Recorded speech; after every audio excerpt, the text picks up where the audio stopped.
Akkam jirtan hordoftoota keenya kun qophii hariirootii OBN International irratti kan isiniif darbudha.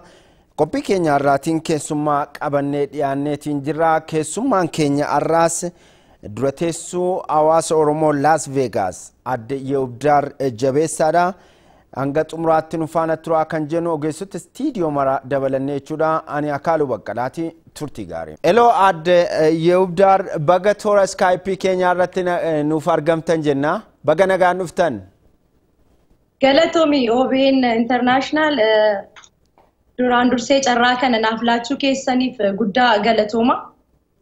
Mee keessumaa hawaasni Oromoo Las Vegas gamtaansaa akkamidha? Galatoomii hawaasni Oromoo magaalaa Las Vegas keessa jiru bara dheeraa duraa Oromummaa dagaagsuuf aadaa, afaan, seenaa, duudhaa keenya gatiin dabarsamee nutti kenname dhalootatti dabarsuuf tokkummaa keenya cimsuudhaaf yeroo rakkinaaf yeroo gidiraatti wal bukkee dhaabbachuudhaaf kana karoorfatee Oromoon Oromiyaa mararraa dhufee walitti dhufuudhaanii tokkummaa ajaa'ibaadha kan hawaasa keenya keessa jiru. Bara kana immoo Oromoon kun tokkummaa isaa cimsee wal dhagee nu qofa otoo hin taane galma mataa keenyaa bitannee akkamittiin gara fuulduraatti ce'uu akka qabnu, daa'ima keenya ijoollee wal adeemtuu ceesisuu akka qabnu, Oromummaa keenya ceesisuu akka qabnu, duudhaa keenya kaleessa abbootiin keenya qeerroof qarreen Oromootti wareegaman kana seenaa keenya dhalootatti dabarsuu akka qabnu mari'annee itti amannee walitti dhufnee qarshii walitti finnee galma mataa keenyaa bitannee jirra. Hawaasi keenya baay'ee tokkummaansaa kan hawaasa gara biraadhaaf illee fakkeenya guddaa ta'uu qabudha. Mee keessumaa waa'ee ijoollee keenya itti dabarsuu qabnaa jettani aadaan jira, seenaan jira, afaan jira. Amma ijoollee keessan barsiifachuu waan akkana afaan faa akkamittiin irratti hojjetaa jirtu? Hawaasni naannoo sana jiru of dagachuu hin qabu waan ta'eef jechuudha. Hayyee galatoomii wanti guddaan hawaasi keenya itti amanu egaa nuun Oromoonni biyya kam keessa iyyuu haa jiraannu iyyuu malee lammii biyya kamiyyuu haa jiraannu haa taanu malee Oromummaan keenya dhiiga keenya, Oromummaan keenya kennaa keenya ganamaadha. Oromummaan keenya eenyummaa keenya dagaagsuun immoo biyya ormaa jiraachuun keenya nu daangessuun qabu.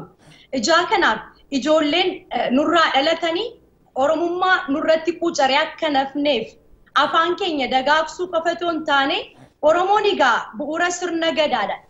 Sirna gadaa keessa immoo aadaan jira. Aadaa sana keessa jaalalli jira, tokkummaan jira, wal gargaarsi jira. Bultee Oromoo keessattis gaddaaf gammachuun jira. Bakka sanatti wal bukkee dhaabbachuu danda'uun keenya, wal gargaaruun keenya orma toon gaafatiin jechuudha. Wanta hundumaa irratti wanta Oromoo guddisu hundumaa irratti walitti dhufuun keenya ijoolleen keenya akka isaan nur jalatti arganii isaanillee gara fuulduraatti akkas godhanii fi waa sammuu isaanii keessa kaa'aa ture hamma yoonaatti. Garuu ijoollee keenya community Oromoo keessa yeroo geessinu afaan isaanii aadaa isaanii hin beeku, afaan isaanii baay'een isaanii afaan isaanii sirriitti hin dubbatu. Garuu galma mataa keenyaa waan hin qabnee fi walitti finnee barsiisuudhaaf wanta baay'ee gochuudhaaf karoora baafannee jirra. Garuu galma dhabuun keenya nu daangessee ture. Bara kana ji'oota muraasa booda akkuma hordofaa turtanii sooshaal miidiyaa adda addaa irratti darbaa ture. Hawaasi Oromoo galma guddaa bitatee jira. Gara fuulduraatti kaayyoon keenya ijoollee xixiqqoo baay'ee qabna. Oromoon egaa ijoollee jaallataa. Asitti illee baay'annee jirra. Oromiyaa keessatti miti. Ijoollee kana walitti finnee aadaa keenya dagaagsuu, aadaa keenya keessa safuutu jira. Safuusa biyya kana keessa hin jirre jechuudha. Aadaa keenya keessa wal kabajuutu jira. So ijoolleen amma ol deemaa jiran illee walitti dhufeenya keenya kana keessaa wantoota biyya kana keessatti mul'atan baay'eerraa of qusatanii nuun Oromoodha jedhanii maatii isaaniif ajajamanii haala addaatu jira. Kun kan ta'e walitti dhufeenya kanarraa kan ka'edha. Gara fuulduraatti immoo kana gochuudhaaf hojii jalqabnee jirra, itti seennee jirra ijoollee keenya afaan aadaa duudhaaf seenaa keenya dabarsuudhaaf jechuudha. Oromoon safuu beeka jette sila akkuma kaaste kun dhuguma Oromoon guddaa isaa ni kabaja, xiqqaa isaa ni kabaja, saalaan ni kabaja, akkasumattis umuriidhaan ni kabaja jechuudha. Nama uumamas ni kabaja, waa hundaa ni kabaja. Kun immoo safuu isaarraa duudhaa isaarraa madde akkuma tikaaste. Yeroo ammaa kana miidiyaa hawaasaa irratti kana kan faallessutu bal'inaan dhaloota ammaa kana biratti mul'ata. Miidiyaa hawaasaa irratti wanti deddeemu tokko safuu hawaasa kanaa duudhaa hawaasa kanaa waan faallessuudha waan ta'eef kanarra maal jettaati?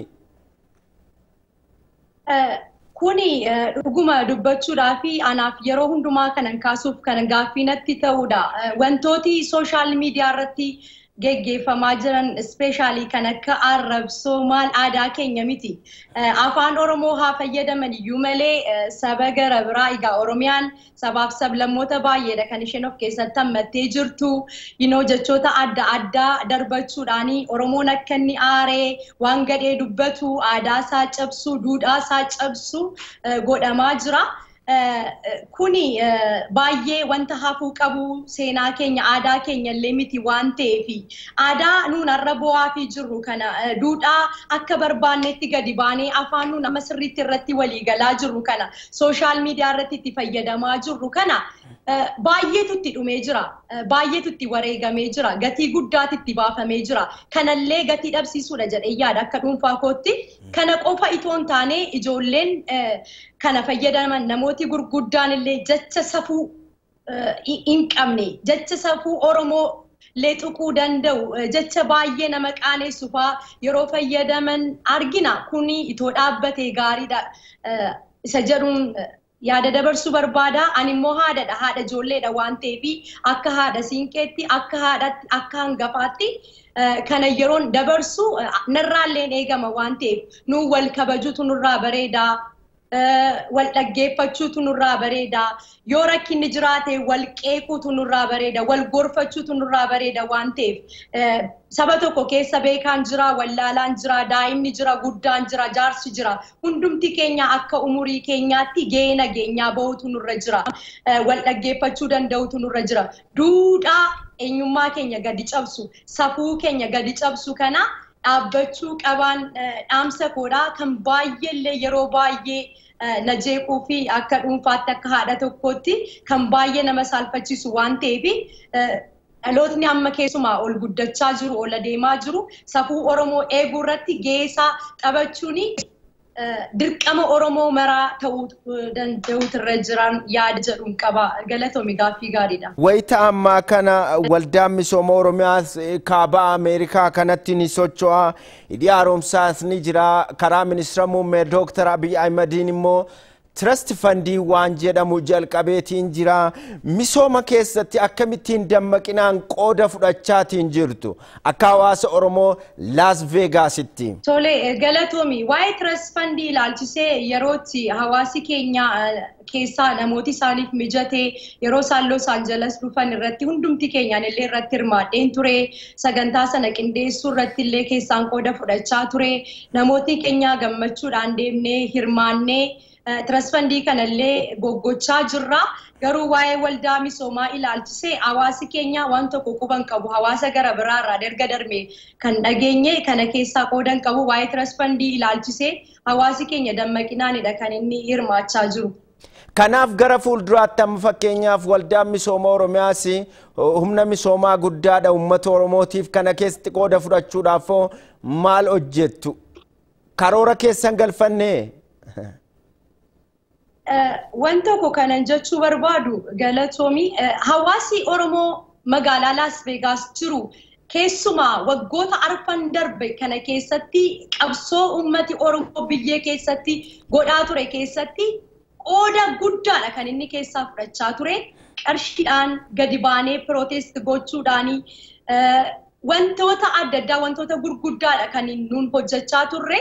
Akkuma nama qooda keessaa fudhateetti amma immoo jijjiirama kanatti amanuudhaanii keessumaa barreen gaddaa wantoota tokko dhageenyee hawaasa keenyatti dabarsinee kennuudhaanii hawaasi keenya wal ijaaruu qabna biyya keenya amma kaleessa siyaasaan yeroo tokkummaa siyaasaa ijaaruu keessatti qabsoo ummati Oromoo gochaa ture keessatti qooda gurguddaa fudhachaa turreerra amma garuu biyya keenyatti deebinee saba keenya rakkate gargaaruu carraa hojii banuu fi qabna jedhanii wal ijaaranii baay'een isaanii biyyatti deebi'anii nama isaan dubbisullee dhabanii carraa dhabanii deebi'aniiru. Kanaaf fakkeenyi anumtiyyuu bara 2018 barana jechuudha. Jagurraan dhala keessa biyya dhufeeni wanta bakka hin deemu faadhabee bakka hin deeme hundumaatti waajjirri cuccufaa ture. Kanallee dhimmoota qaama dhimmi isaa ilaallatu hundumaa wajjiniin tokko wajjin erganas deebi'ee haasa'an ture. Wanti kun sirraa'uu danda'utu irra jiraata. Hawaasi keenya biyya isaa keessa galee dinagdeedhaan saba isaa ijaaruu hin barbaada. Sababiin kana goonee fi kaleessa Oromoon bu'uura sirna gadaadha. Oromoon saba guddaadha. Oromoon akkas jennee seenaan Oromoo garuu immoo gadi siqnee Oromoon garbummaa keessa jaarraa 100 walakkaadhaaf jaarraa tokkoof walakkaadhaaf yookiin waggaa 150 isaa oliif garbummaa keessa ture inni jedhamu akkasumatti iyyuu wal faalleessa. Kun kan kee sababiin isaa akkanatti fakkaatutti dinagdeedhaan wal ijaaruu dhiisuu keenyadha. Dinagdee qabaachuu dhiisuu keenya. Oromoon dinagdee isaa dhabaa ture. Saamamaa ture. Waggoota darbe kana keessatti qabeenya isaa saamamaa ture. Qabeenya isaa dhabaa ture. Saba baay'ee miidhameedha. Saba baay'ee galaanaan fudhatameedha waan ta'eef saba kana ol guddisuuf hawaasa biyya keessa jiru kana saba keenya lammii keenya biyya keessa jiru kana ijoollee qeerroo qarree barattee hojii dhabde kanaaf akka isaan wal ijaaranii wal ijaarreenuun hawaasi Oromoo magaalaa keessa as keessa jirru biizinasa adda addaa banuudhaaf wal ijaarree waraqaan isaa qophaa'ee dokumentii keenya keessa jira garuu carraa hin arganne hawaasi keenya illee deddeebisee nu gaafachaa jira. Kun sirriitti yaadamuu qaba. Kan kaleessa sabni kun saba xiqqoodhaan kan inni bitamaa ture muki baalaan hin raafamu jirmi guddaan baalaan hin raafamu sababiin isaa dinagdee dhabuu keenya. Siyaasaan wal ijaarree jira. Siyaasaan tokkummaa godhannee jira. Garuu dinagdee irratti sirriitti irratti hojjetamuu qaba. Wanti riyaalitiin jiru sirraa'uu qaba.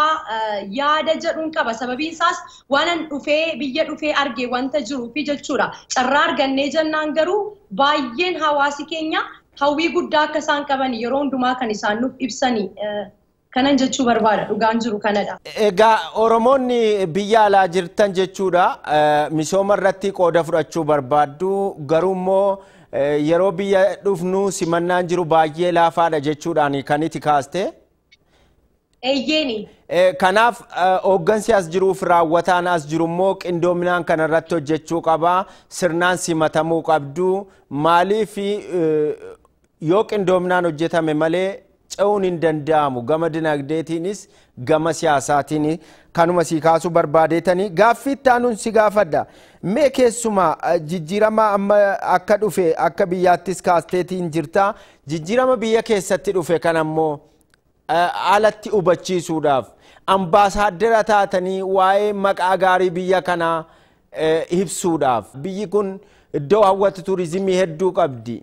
Sanallee lammiileen biyya alaa dhufanii akka daawwataniif kanaan dura waan hojjettan qabdu gara fuulduraatti immoo yoon hojjenne ta'es gara fuulduraatti amma kanaan booda maal hojjechuudhaaf karoorri keessan? Hayyee galatoomigaa Oromoon nuun akka Oromoottidha kan nuun ijaaramnee hawaasa guddaa taane hawaasa adda addaatu jira. Yeroo jalqabaadhaaf Oromoo qofatu magaalaa Las Vegas keessatti galma mataa isaallee qaba.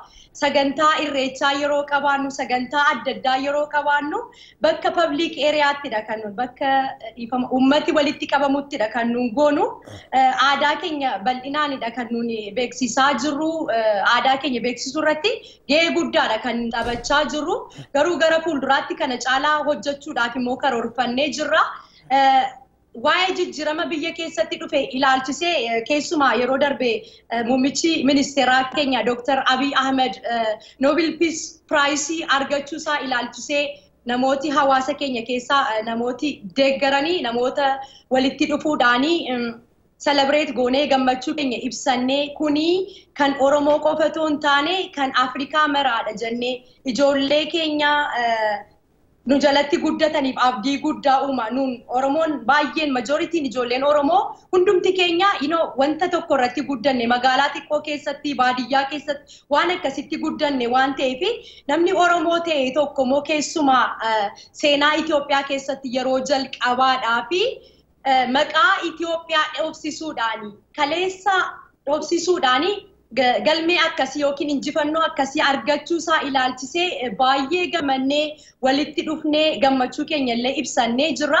Kaleessa wantoonni gurguddaan Oromoon gochaa ture jira. Kaleessa fakkeenyaaf bara 1960 keessa Abbaba Biqilaa waraana addunyaa lammaffaa booda Itoophiyaa biyya addunyaattiidha kan inni beeksisee jiru. Garuu akka sabaatti toon taane akkuma biyyaattiyyuu haala inni itti awwaalamee hafefaatu jira.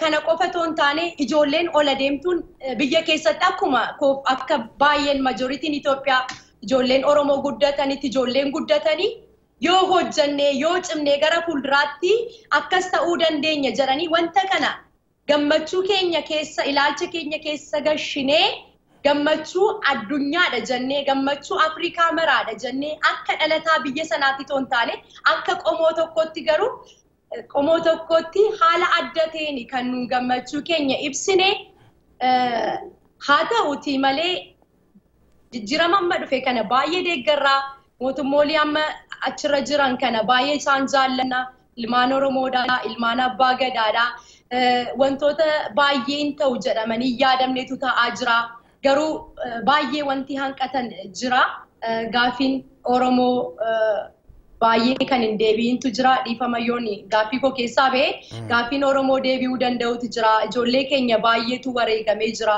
Oromoo ol adeemtuu kichuutu buqqee jira ijoollee mana hidhaatti wanta baay'ee isinitti himu keessa jirtu waan ta'eef keessa turtanii argitaniittu waan ta'eef sun deebii argachuu qaba ummati Oromoo bakka adda addaatti ajjeefamaa jira duunillee ummata Oromoo irraa dhaabbachuu qaba kunillee gaaffii Oromoodha waan ta'eef deebi'uu qaba inni kaani wanta biyya keessatti baay'ee amma yeroo kana namatti hin tolle olaantummaa seeraadha olaantummaan seeraa kabajamuu qaba biyya ormaa kana keessatti dhufnee ol jennee wal ilaallu maaliif seera qabu waan ta'eef seera isaaniitu baay'ee kabajuu qabna waan ta'eef yoo seera cabsine maal akka taanu hin beekna waan ta'eef namni biyya kanaa yeroo karaarra deebi'ullee walitti bu'uun hin jiru sakaanniisiti ijaa kanaaf biyya keenya keessatti rakkoo guddaa kan ta'aa jiru olaantummaan seeraa kabajamaa hin jiru akka argaa jirrutti itti dhiyeenyaanidha ganamaaf galgaladha sirriimatti sinu hordofaa jirra biyyi keenya waa'ee keenya nu laallata waan ta'eef maatiin keenya achi jira waan ta'eef saba keenya waan ta'eef wantoota ta'aa jiran ilaalaa jirra gaba mootummaadhaan hanqinni jiru olaantummaan seeraa kabajamuu qaba duuni uummata Oromoo irraa dhaabbachuu qaba gaaffiin Oromoo kaleessa itti wareegaman kan akka afaan Oromoo afaan federaalaa ta'uu qaba kan akka handhuureen Finfinneen handhuura Oromoo kun sirriimatti mirkaneeffamee gadi ba'ee dubbatamuu qaba wanti ta'aa jiru hundumtuu uummata Oromoo beeksisuu danda'uutu isaanirra jira kun jaarraa 21ffaa keessa jira namoota barataniin geggeeffamaa jira ilmaan abbaa gadaa dimokiraasii amananiin geggeeffamaa jira wanta godhan hundumaa ifa baasuu qabu uummata Oromoo dallansiisuu hin qabanii nuunillee nu dallansiisuu hin qabanii abdii horannee jirra isaanirraa itti gammannee jirra bira dhaabbachaa jirra kan duriirraa wanta addaa gochaa jirra biyya keenya keessattis jechuudha haala nu danda'ameef gara fuulduraattis achi dhufnee wantoota gurguddaa hojjechuu barbaanna Oromoon biyya ormaa kana keessa jiru sababa adda addaadhaanidha kan inni ba'e kana tarreessuun ammaaf barbaachisu garuu biyya keenya hin jaallanna eenyummaa keenya hin jaallanna saba keenya moo baay'ee jaallanna waan ta'eef saba keenyaaf wanta tokko gochuu barbaanna amma humna keenyaa gumaachuu barbaanna waan ta'eef carraan nuuf haa banamu namni yeroo muraasaafidha kan inni biyya keessa dhufee deebi'uu ji'a tokkoof ji'a lamaaf sana gidduutti neetworkiin nu gidduu jiru cimee itti fufuu qaba kanadan ergaan qabu waliigalatti. Oromoon gaaffilee hedduu qaba jettee gaaffiin afaanii jira gaaffiin Finfinnee jira kanarratti immoo qindoominaan hojjechuu barbaachisa karaa bittinnaa'in otoo hin taane tokkummaadhaan irratti hojjechuu feesisa. Kanaaf paartileen Oromootiif maal dhaamta kanarratti qindoominaan akka hojjetaniif diinni addaan isaan qoqqooduu fedha garuu isaan immoo kanarratti dammaqanii kanarratti akka hojjetaniif. Tole guddaa galatuumi. Wanta tokkoon jechuu barbaada. Ani nama siyaasaa miti. Siyaasi koo Oromoodha. Nama Oromoof wanta gaarii hojjete hundumaa nan deeggara. Garuu akka dhuunfaatti abbootii siyaasaaf dhaamsa dhaamuu barbaadu. Abbootiin siyaasaa keenya daldala siyaasaa dhaabuu danda'utu isaanirra jira. Yeroo siyaasaan daldalanii lubbuu ilmaan Oromoo qeerroof qarree Oromootti akka isaan taphatan dagachuu hin qabnu. Abbootiin siyaasaa keenya tokko tokko jechoota isaanirraa hin eegamne expecting goonedha kan nun dhagaa jiru kan uummata walitti buusu kan maal jedhu kun ta'uu hin qabu. Diinni keenya yeroo nurratti summii darbatu summiin sun nuuf yeroo baay'ee xaa'oo ta'a. Oromoo tokkummaa isaa jabeessa. Oromoo akka inni wal dhaga'u, akka inni wal bukkee dhaabbatu, akka tokkummaa qabaatu godha. Garuu abbootiin siyaasaa keenya yeroo baay'ee yeroo wal irratti kaanii saba keenyadha kan isaan addaan diigani. Mata duree adlaa dhiisanii mata duree addaadha kan isaan saba keenyaaf kennan. Abbootii siyaasaa yeroo isaan tokkummaa ijaaranii peepparii saayinii godhan tokkummaan isaanii waraqaa irratti qofa ta'uu hin qabu. Tokkummaan isaanii dhaabbata, tokkummaan isaanii kan kaayyoo qabu, tokkummaan isaanii kan nama ceesisuu danda'u ta'uu qaba. Abbootii siyaasaa afaan sirriimatti kanan jechuu barbaadu tapha siyaasaa dhiisaa aangoodhaaf hin fiiginaa, kireeditiidhaaf hin fiiginaa. Gaaffii uummata Oromoo qabu fuulduratti baasaa dhiyeessaa. Kaayyoon keessan Oromoof Oromummaa, gidduugalli keessan Oromoof Oromummaa Itoophiyaa haa ta'uun dhaamsa koodha. Gara biraanii ritaayirementiin hin jiru. Sooroma ba'uun hin jiru fakkaata siyaasa keessa. Namooti baay'ee dadhabanii akka jaarraa 18ffaatti illee namooti yaadan jiru. Ijoollee baratte ol dabarsaa of fuuldura amma dhalattanii amma dhumtanitti amma duutanitti achirra teessanii hawaasa uummata hin burjaajessinaanii dhaamsa koodha. Uummati nu darbee deemee jira. Dhalooti nu darbee deemee jira. Uummata tokkummaa isaa ijaaraa. Uummata akka inni walii galu godhaa. Safuu keenya kaleessaa hin dagatinaa. Yeroo namni wallalu walitti araarsaa malee ashaboo naqxanii wanta guddaa dubbii mi'eessuudhaan yookiin immoo ibidda tokkotti gaara akka naqu waa bobeessinaan dhaamsa koodha. Sababiin isaas yeroo biyya keenya keessatti waan tokko ta'u anis keessan darbe waan ta'eef akkan itti guddadhe nan beeka waan ta'eef ilmaan Oromoo keessatti dhaladhee guddadhe waan ta'eef haati Oromoo mucaashee yeroo isheen deessee guddifattu boor ilma koo naa darbaa bor nama na godhaa jettee tokko duddatti tokko fuulduratti baatteetu kan isheen guddifattu. Haadha Oromoodha kan isaan boosisaa jirani. Abbaa Oromoo tokkodha okkoo kan dhabsiisaa jirani. Manatti dukkaneessaa jirani. Laphee keessaa ibsaa dhaamsaa jirani. Adaraa yaa saba Oromoo, yaa abbootii siyaasaa Oromoo, tokkummaa uummata Oromoo ijaaraa, daldala siyaasaa dhiisaa, gaaffii Oromoo dhiyeessaa, yaadaan wal mormaa, wanta dubbiidhaaf nama fageessu yookiin wanta tokkummaa Oromoo diiguudhaaf jedhu dubbachuurraa of quusadhaa. Wanti isin dubbattanii gurra Oromoo baay'ee keessa jira waan ta'eef kana yaada keessa galchadhaa jedheen kadhachuu barbaada. Gama sabaadhaan immoo gama hawaasa Oromoodhaan hawaasi Oromoo miiraan miti kan inni gaggeeffamuu qabu. Akkuma kaleessa tasgabbiidhaan wal dhaggeeffachuudhaan akka kaleessaa gadi bee wanta baay'ee ta'an jiru. Gaaffis yoo qabaanne wal dhaggeeffadhaa, harka wal qabadhaatii tokkummaa keessan ijaarradhaa. Yeroo nun wanta tokko gochuuf kaanu diinni baay'ee gochuudhaaf nama uummataa, nu ajjeesuudhaaf uummataa, aangoo fudhachuudhaaf uummataa, nuun meeshaa wal godhaa. Kanaaf immoo fakkeenya waggaa 27 darbees ta'e bara Oromoon garbummaa keessatti jiraate maratti ani diinatu akkas nu godhe jedhee yaada jedhu hin qabu. Sababiin isaas Oromoo matu afaan walii hiikee wal saaxilaa ture, wal hiisisaa ture, wal reebsisaa ture. Biyya keessattis akkan mana barumsaadha eebbifamee beeni amma tokko hojii keessa galee hojjechaan ture. Wantan ijaan argee beekus wanta baay'eetu jira waan ta'eef keessumaa namooti afaan Oromoo dubbatanii Oromoo hin taane yookiin Oromoo mataanii Oromoo irraa dhalatanii garuu of hin beenne garaadhaaf bulan baay'eetu jira. Isaanii fayyadamaniitu diinni kan baay'ee nu gochaa ture. Har'as wanti kun wanta ta'aa jiru natti fakkaata. Kana seerumaanii wal hubannoodhaanii gara fuulduraatti ce'uu qabna. Jijjiirama amma argame kana akka nurratti hin jigneef adaraa yaada ce'umsaa qabadhaatii gaaffiin keenya akka deebi'u godhaa tokkummaa keessan ijaaraa. Gaaffiin Oromoo hundumtuu immoo deebi'uu danda'utu irra jira. Lubbuu baay'eetu itti wareegame waan ta'eef waa'ee eenyummaa keenyaa ilaalchisee jechuudha. Adde Iyyoobdaat Jabeessaa dura teessuu hawaasa Oromoo Las Vegas ibsa nuu kennitaniif guddaa isin galateeffannaa ulfaadhaa nagaan nuuf tura. Isinis baay'ee galatoomaa ulfaadhaa jabaadhaan isiniin jira. Egaatiin hordoftoota keenya qophii har'aaf qabanneetiin jennee xumurreetiin jirra. Ogeessota istiidiyoo maraa dabalatee jechuudha qophicha qopheessuudhaan kan isiniif dhiyeesse ana Kaalu Baqqalaatii qophiilee hafan faana turtii gaarii.